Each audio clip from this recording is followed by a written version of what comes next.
Our reports are based on real-time data and they are accessible 24 hours a day, 7 days a week. Right now we're looking at the posts report, which is for social media posts.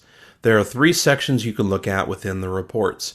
The first one is going to show you a side-by-side comparison of each one of the social posts.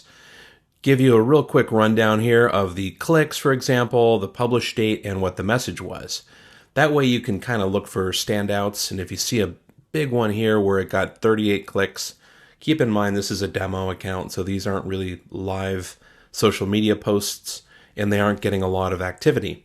But if you do see one that looks really good, some things you could do here, or maybe click this bar, and then that will create a copy of that social media post ready to publish again.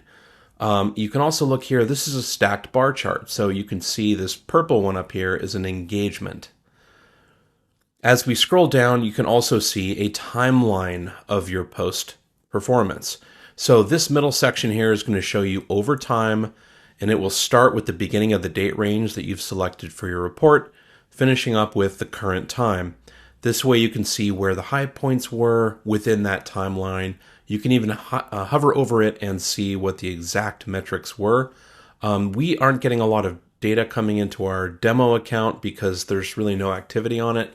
But as you can see, every time you create a custom conversion tracking event, it's going to show up here and it will report on that over time. So imagine if you had like a stacked bar or a stacked line chart here where you could see like your blog visits over time, how many e-commerce purchases you've had over time. It can get quite dramatic as some of these metrics add up over time. So check back on your reports periodically. Once you've gathered enough data, you can really get some good insight into your posts. And if you scroll to the very bottom, you could see the third section of the report. We call this the KPI section, the key performance indicators. So what this does is drills down into each one of the key performance indicators that are important to social media marketers. For example, it's really nice to see that we got 869 total clicks over that time period for our social posts. What's even more important though is I can see that most of those clicks are coming from Facebook, and second place is Twitter. This gives us an idea of where we should be spending our time next time we have something where we're desperate to get people off the social networks onto an external website. Engagements, this metric actually adds up a number of other metrics. So you can look at engagements and basically you're looking at the sum of your conversions, your shares and retweets, your likes and favorites, and your comments, and that's it. So these 4 metrics sort of roll into the engagements, and these give you a little bit more detail.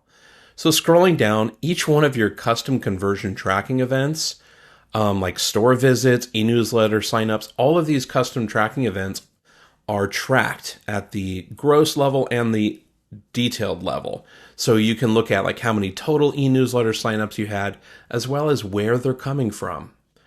You can even see your e-commerce revenue if you've watched the other video on how to set up e-commerce tracking.